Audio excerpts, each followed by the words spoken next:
Ladies and gentlemen, we have come to the nationals here at the debate circle, and we're very eager to see the teams that are coming on stage. Gracing us today in the first motion is Moi Forces Academy versus Nyangwa Boys High School. And the motion of dissection reads, the Kenyan government should prioritize domestic food production over international trade to achieve food security. I read the motion again. The Kenyan government should prioritize domestic food production over international trade to achieve food security.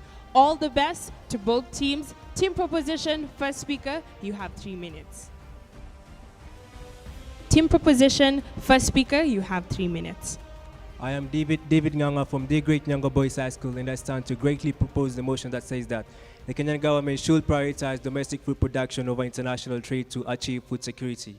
Well, domestic food production is simply the growing or rearing of any agricultural product for the personal use of the property owner or the operator. International trade, on the other hand, is simply the exchange of goods and services between different nations. So our argument this very morning is that domestic food production should take precedence over international trade to achieve food security. But what exactly is food security, if you may ask? Well, based on the 1996 World Food Summit, food security is defined when all people at all times have both physical and economic access to safe and sufficient food, nutritious food that meets their dietary needs. So, you know, as other African countries, Kenya is faced with poverty and hunger, and an estimated 4.4 million people in Kenya suffer from acute hunger. And one of the SDG, goal number 2 of the SDG is to end hunger and end hunger and achieve food security and improve nutrition and promote sustainable agriculture. And how can this be done? This can only be done through prioritizing domestic food production, because this will enable Kenya can and will strive to become more self-sufficient. It will enable the Kenyan government to shift focus to small-scale farmer production, who are at times neglected. And I'm happy because the Kenyan government has tried to empower these farmers.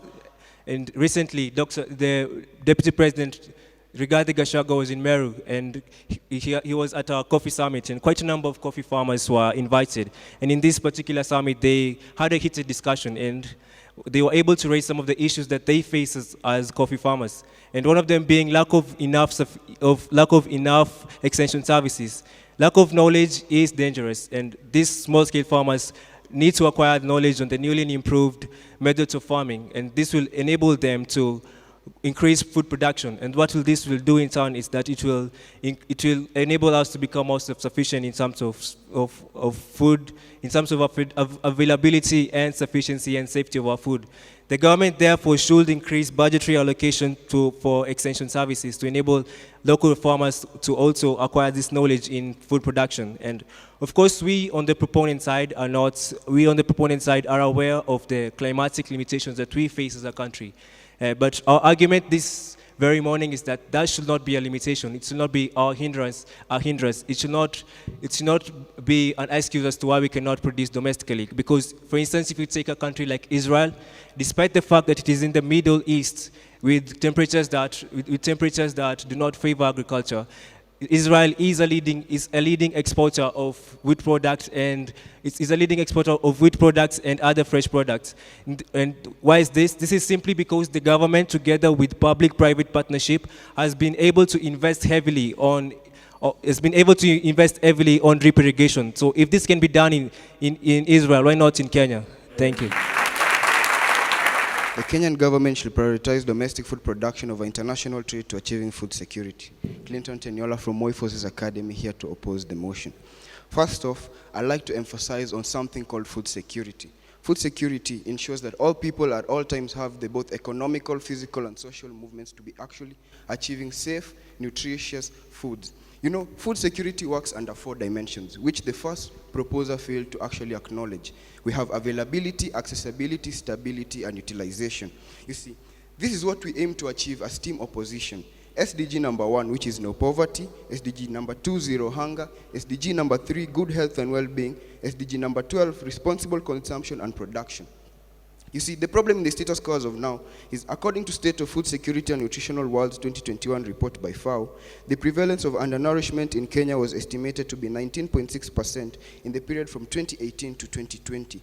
And the 2021 Integrated Food Security Phase classification indicated that 2.1 million people in Kenya are actually experiencing acute food insecurity.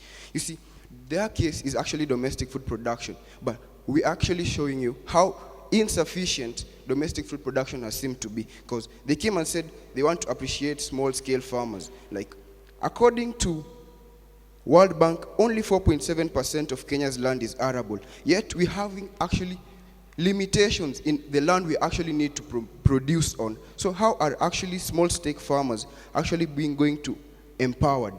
How can it not be a hindrance? Climate.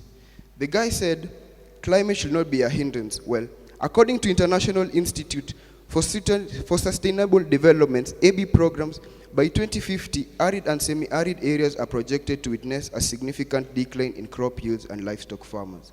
You see, when we're actually investing in maximizing domestic food production, that goes the fact that we can't do it because weather events like droughts, floods, we can't underlook the fact that these are actually things that are happening into our country. You see, we're actually experiencing post-harvest losses because poor handling and storage facilities. According to FAO, Africa, including Kenya, loses 13.5% of food production due to poor storage. Now, you see, on the other side of the motion, we have international trade. I want you to look at this. International trade actually allows us to have diversion of food sources. We're having a wide variety of ranges to where we get our foods from. We're actually ensuring we are actually giving ourselves, reducing the dependence on one single source and ensuring we have a wider field of view. You know, we are trying to achieve something called climate immunity, whereby we're actually promoting climate resilience, whereby when we actually face climate change, we have diversification of food sources where we're actually going to achieve food from, already showing how we're achieving availability, accessibility. And then look at this. Trade enables countries to actually import drought-resistant crops, to be actually importing crops that actually are able to come in whenever we have food shortages. By this, we're actually solving the problem in the status quo. We are actually going back to SDG number 1, which is zero hunger. We are investing and reinvesting back in agriculture, going ahead showing no poverty and actually showing utilization by promoting SDG number 3, good health and well-being. My name is Brittany Karani Kamau, and I'm here to give you mind-blowing facts that are going to make you join us to propose the motion that the Kenyan government should prioritize domestic food production over international trade to achieve food security. I'll start by acknowledging the fact that 99% of us are aware of the effects caused by the Russian invasion on Ukraine. Kenya has depended over 70% of its agricultural products from the Ukraine. And this is because we cannot produce domestically. And that is why we are saying that the Kenyan government should prioritize domestic food production, because if we had prioritized on domestic food production, we could not have been facing the effects that we are facing right now. We have had high prices resulting from that war, because we cannot receive products, and we cannot produce because we don't have those measures that favor domestic food production. And I'll start by saying that a very good benefit of domestic food production is that it ensures that there is employment and equal economic development. 70% of Kenyans are employed by agriculture. I mean, in the agri-based industries, in the farming, in the marketing of agricultural products. When these people are employed by domestic food production, they get salaries. These salaries enable them to buy food. And when we have food, we can say that we have domestic food production. And domestic food production enhances environment sustainability. If we really want to produce food domestically, we have to focus on the conditions the environmental conditions that are going to affect agriculture. So if we want to achieve food security by producing our crops domestically, we are going to make sure that we focus on the environmental factors like agroforestry. Agroforestry is going to promote environmental sustainability. I have a question to them. They say that we should prioritize international trade. Yet our very own government has ensured that we have irrigation schemes and has ensured that we have dams to make sure that we can produce food domestically. I'll start by saying about Moya Tebere irrigation scheme. This ensures that we can produce food domestically. Galana Kulalu, the government has invested $52,670,000 US dollars so that we can fund this project, so that we can ensure that we have food security. And they come and tell us that we should have international trade. No, we cannot have international trade. Yet our government is doing its very best to ensure that we have domestic food production.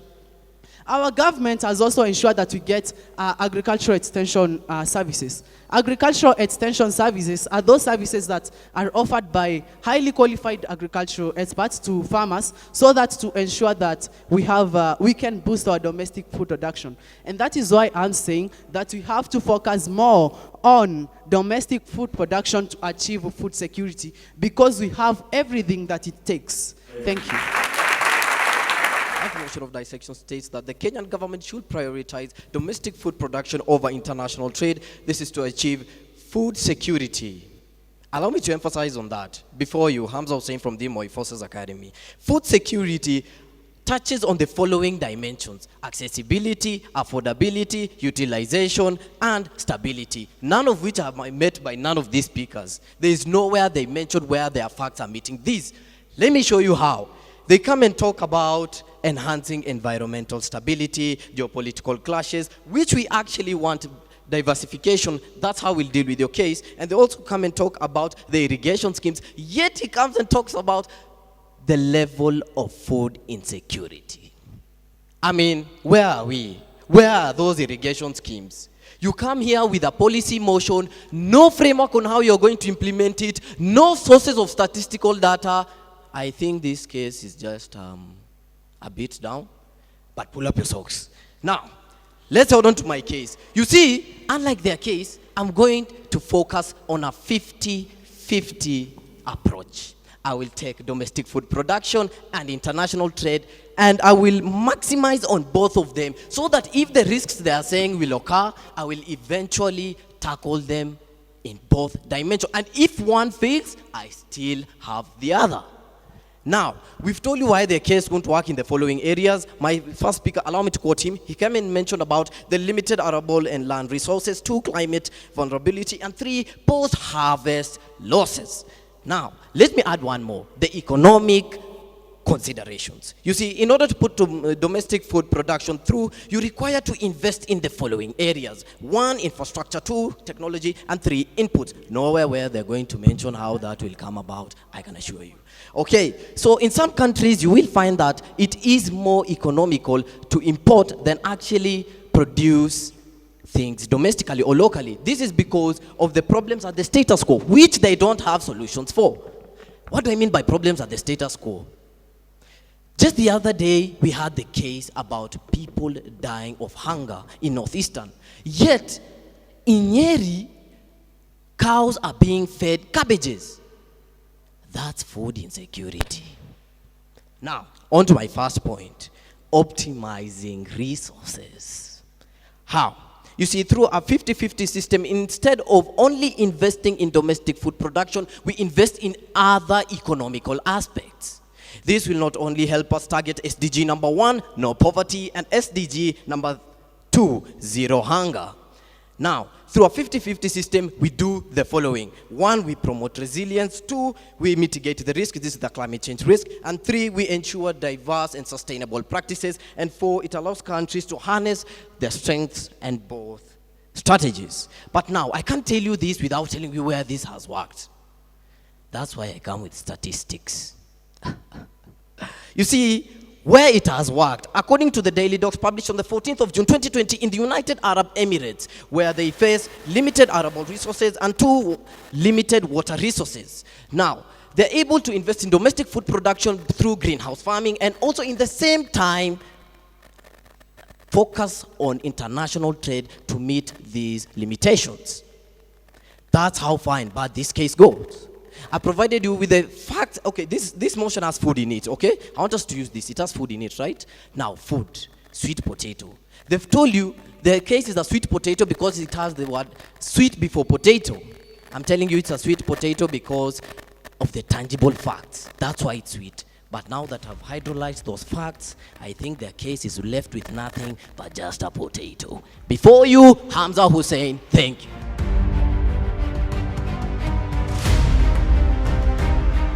Team Proposition have been asked to validate the 52 million that is supposedly funded from the government. Would it be enough to mitigate the issues of food security? And also, Team Opposition have been asked the question of, for countries that are participating in matters of war, the likes of Russia, how exactly will international trade facilitate the need for food security in those countries? Team Proposition, third speaker, you have 3 minutes. Ladies and gentlemen, this is Captain Finley Harry from Nyangwa Airlines. Don't worry, you're in safe hands, so buckle up, sit tight and relax as we embark on an adventure of knowledge and facts.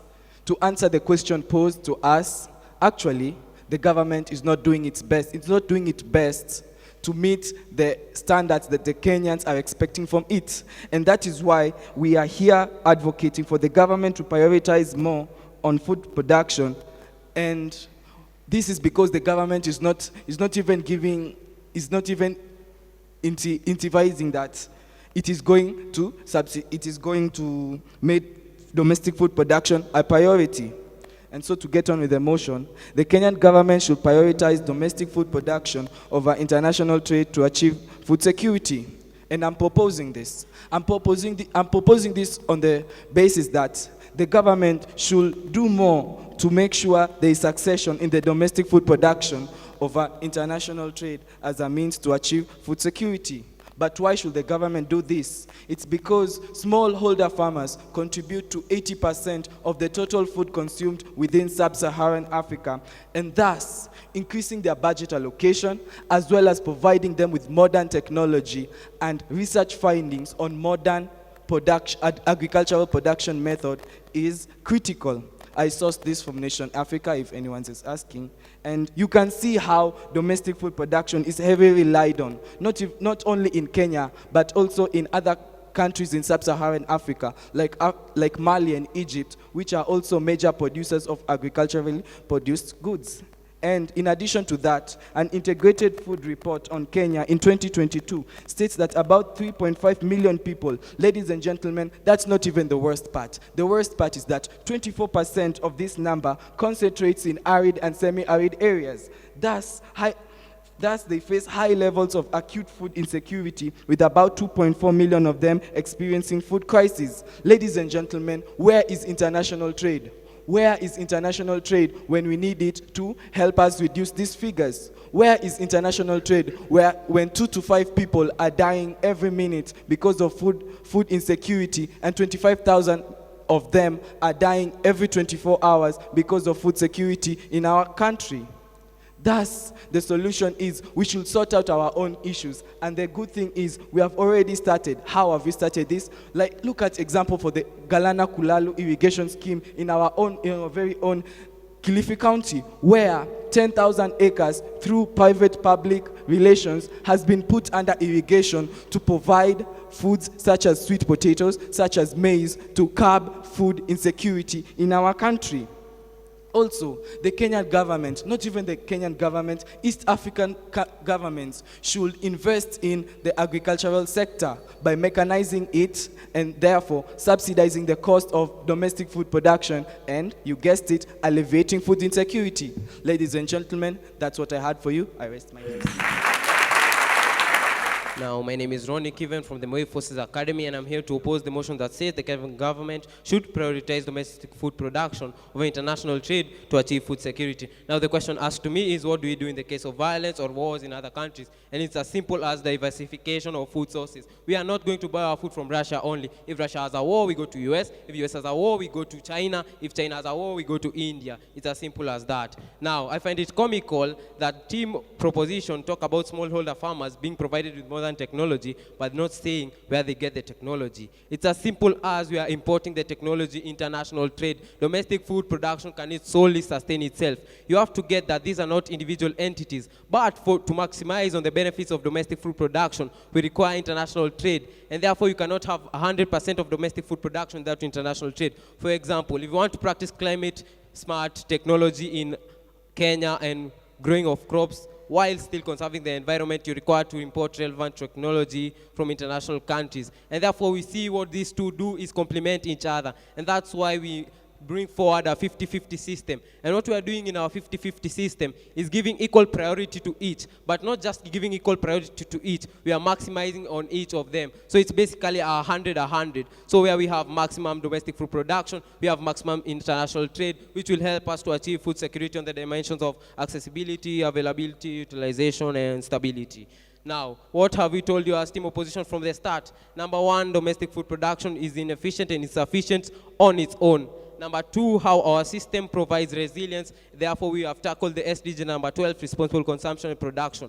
Number three, we have told you how our system mitigates the risks of climate change. Therefore, tackling SDG number 13, climate action. Number four, we have told you how our system offers a diverse and sustainable food supply. Therefore, achieving SDG number 20, hunger. We have also showed you how our system not only offers supply of food and amount of food, but we are also focusing on the nutritional value of food, therefore promoting SDG number 3, good health and well-being. Now to bring it closer home, let's go further away from home in Singapore, where Singapore's food security strategy combines food production in controlled environments such as vertical farms with international trade to meet the needs of these people. This is basically a 50-50 system in Singapore. How is it going along? It is currently a 70% food security assurance, showing that the system is working. And we believe in a similar way, the system can work in Kenya.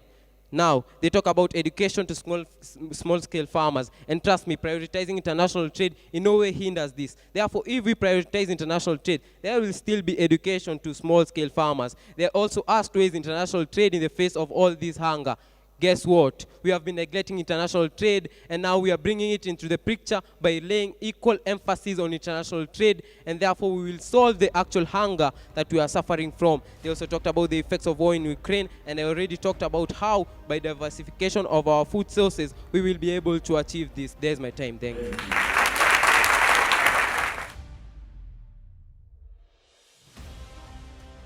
I think my opponents here have completely misunderstood me.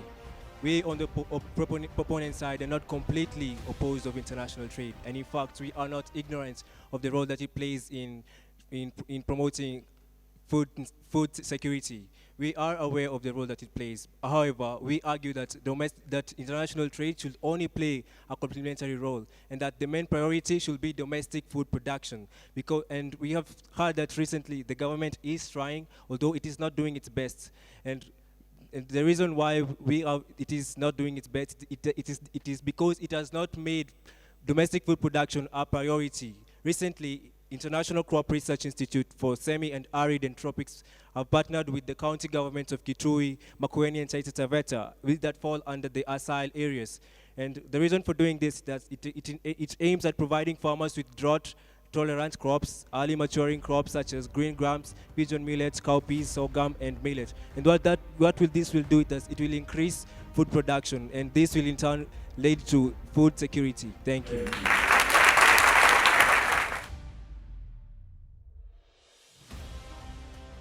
I want to make an appeal to the ladies in the audience. I want you to raise your left ring finger and think of international trade as a ring, and think of your left ring finger as domestic food production. When that special someone comes and actually puts that ring on that finger, doesn't it look beautiful? And that's what we are actually showing, a 50-50 system where we are able to incorporate both domestic food production and international trade, because team proposition have failed to show us how they'll deal with the post-harvest losses, limited arable lands, population growth, climate vulnerability, nutritional gaps. They have come and complained about government.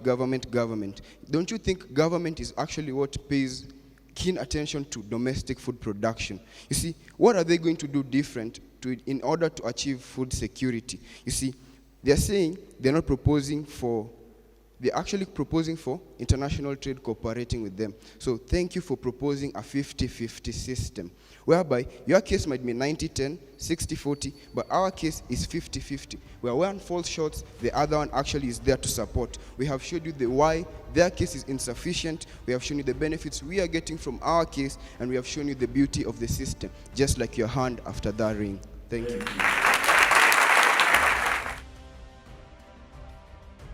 Nyangwa boys, David, you were able to give us some good definitions.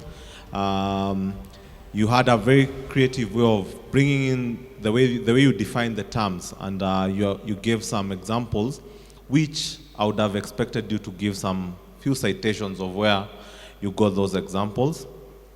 Brittany, you added on some points where you brought about economic development through domestic food production. But the question on the irrigation schemes that you brought, I wanted to know, have they been as successful as maybe what's the case scenario? What's the factual status of the irrigation schemes on the ground? Finley, you again went on to explain your system. You're a good speaker. So to all the teams, all the best.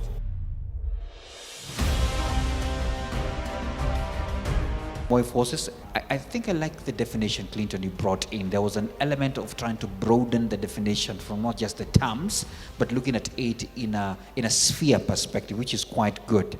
Prioritize climate mitigation measures. Wow, that was quite a good thing. I think you brought in an element that probably I thought would not have been there. Hamza, well done as well. I think you brought in the element of wastage. And even in the closing, there was a question of the proposition has not told us what we'll do with some of the food. I like the examples you brought in that we are feeding cows cabbages, while other places, they're having trouble in that. So very good stage presence and submissions as well. Check on time. You were penalized on that, by the way. The bell went twice. That one was a penalty on your end. Ronnie, well done as well. Cross-examination and submissions. Let's wait for the results.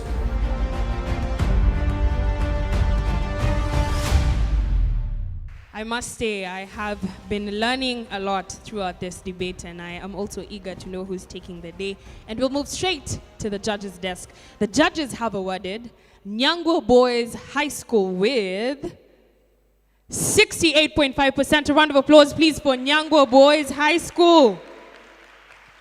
And the judges have awarded Moi Forces Academy with 73.4%. A round of applause, please, for Moi Forces Academy.